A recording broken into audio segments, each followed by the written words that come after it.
Jammu press club में पिछले 94 दिनों से कॉन्ट्रैक्चुअल लेक्चरर जो कि लगातार हंगर स्ट्राइक पर बैठे हुए हैं। आइए आज बात करते हैं अरुण बख्शी जी से।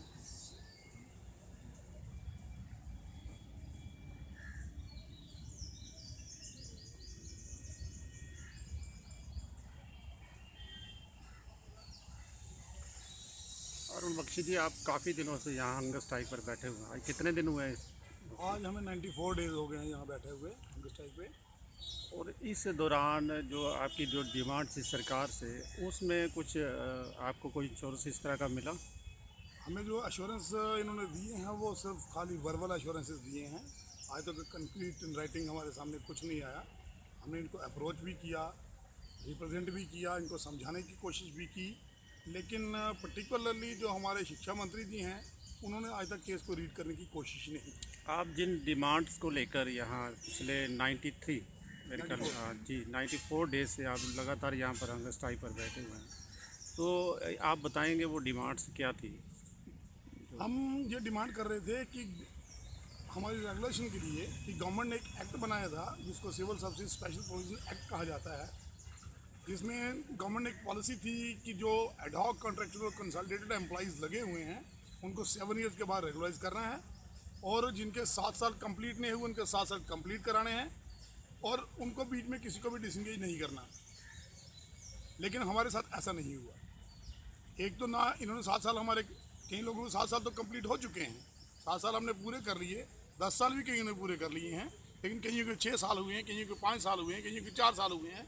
ये क्या करते हैं कि इन्होंने एक नया, जिसको बोलते हैं कि रास्ता अपनाया हुआ है, वे अडॉप्ट किया है कि हर एक बंदे को बीच में ही डिसंगेज करते हैं ताकि उनको उनकी सब्सिडी जो वो कंप्लीट ना हो पाए।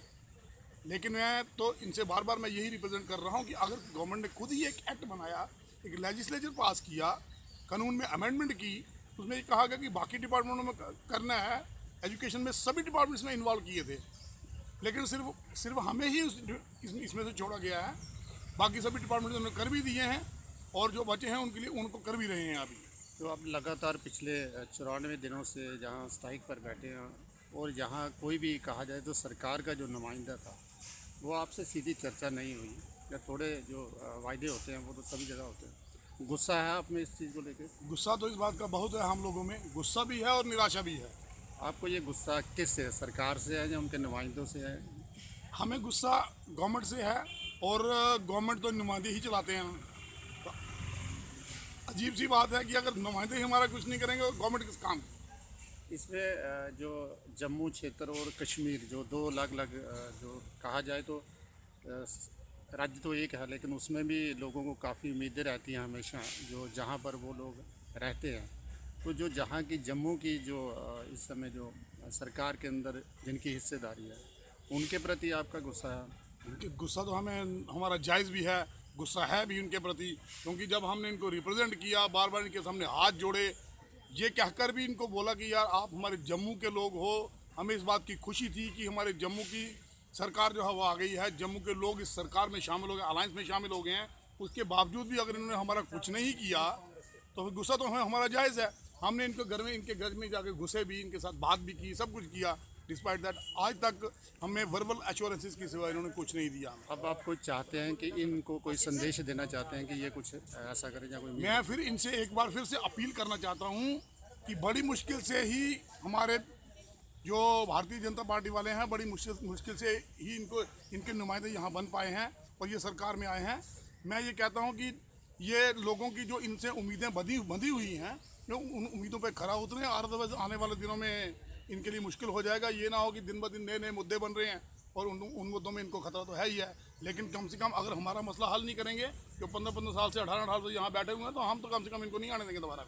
केंद्र से आप कोई विशेष तरह की डिमांड रखना चाहते हैं? केंद्र को हमने रिप्रेजेंट भी किया था, हमने उनसे बात भी हुई, टेलीफोनिकली बात हुई हमारे साथ, उनको मेल भी किया हमने, वहाँ से एक लेटर भी आया, हमें रिसिप्ट भी मिल गई।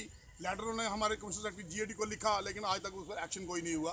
मैं कहता हूँ कि हमारी केंद्रीय सरकार जो है बड़ी बड़ी स्कीमें बनाती है जी, बेटी पढ़ाओ बेटी बचाओ, इसको लाडली बेटी, ऐसी वाली स्कीमें आती हैं, लेकिन ऐसी नीतियाँ जो हैं वो आज तक लागू नहीं हो सकता। बाकी राज्यों में लागू हुई हों, लेकिन हमारे राज्य में वो भी लागू नहीं हुई, उनकी धज्जियाँ उड़ा दी गई। उसकी एक जिंदा मिसाल आपके सामने है कि ये कहते हैं कि बेटी पढ़ाओ बेटी बचाओ। मैं तो बोलता हूँ उनको पढ़ाने का फ़ायदा क्या? अगर इन बेटियों को यहाँ ही आके बैठना है तो फिर कोई फ़ायदा उनको पढ़ाने का नहीं है, फिर इन नीतियों को कोई फ़ायदा नहीं है।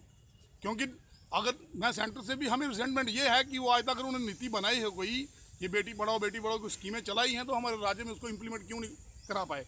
हमारे राज्य में भी तो इम्प्लीमेंट होनी चाहिए थी। आप भी इसमें लगातार इस प्रोटेस्ट में हिस्सेदार रही हैं, तो आप एक महिला होने के नाते आप इतने दिन हो गए हैं, लेकिन क्या महसूस करती है ये जो आपने शुरुआत की थी, ये किसी मुकाम पर पहुंचेगी? बिल्कुल, हम इसी उम्मीद से यहाँ पे बैठे हुए हैं कि हम अपना हक है, ये हमारा हक है। हमने इतने फार फ्लंग एरियाज़ में काम किया है जहाँ कोई नहीं जाता था। तब हमारे छोटे छोटे बच्चे थे, बिल्कुल छोटे बच्चे मैं छोड़ के वहाँ पे गई हूँ, बच्चों को पढ़ाने के लिए गई हूँ, और यहाँ आके हम अपने राइट के लिए बैठे हैं। क्योंकि गवर्नमेंट ने जो पॉलिसी बनाई है उसमें डिस्क्रिमिनेशन किया है, हमारे लिए बना के भी हमें बाहर निकाल दिया और बाकी वालों पे उन्होंने इम्प्लीमेंट कर अक्सर दिया। देखा है कि यहाँ पीछे महिलाएं भी है, कुछ सभी कहा जाए तो महिलाएं घरों में भी उनकी आवश्यकता होती है। कहीं ऐसा तो नहीं होता कि इतने दिन से बैठे हुए आपका विश्वास कुछ जहाँ और बढ़ा है? विश्वास तो नहीं टूटा है हमारा, बट हमारी फैमिलीज जो हैं वो बहुत ज़्यादा सफ़र कर रही हैं, क्योंकि छोटे बच्चे हैं सभी के, कईयों के 2 साल की बच्चियाँ हैं, कईयों का कुछ है, घर भी डिस्टर्ब सरकार के प्रति गुस्सा है? बहुत ज़्यादा, इतना गुस्सा है कि सरकार सिर्फ बैनर बना के और अपने झंडे लगा के मानती है कि हम सरकार चला रहे हैं। सरकार ऐसी नहीं चलती है, ग्राउंड लेवल पे वर्क करना पड़ता है, देखना पड़ता है लोगों की क्या मजबूरियाँ हैं। जिस तरह से हमारे जम्मू के लोग हैं उनमें इतना रोष है, हर कोई डिस्टर्ब है। और उम्मीद है, आपको उम्मीद रखते हैं कि कुछ तो कुछ हाल निकलेगा जल्दी? देखो, हम उम्मीद लेके बैठे हैं, और उम्मीद टूट जाए तो कुछ भी नहीं होता। हिम्मत भी हम लोगों ने रखी है, 25 दिन का अनशन रखा है मैंने, और अभी भी हमारा जो है चेन हंगर स्ट्राइक जो है चल रही है। हमें एश्योरेंस दे के करवाया गया था कि आपको फेज वाइज करेंगे, उस चीज़ को लेके चल रहे हैं हम लोग।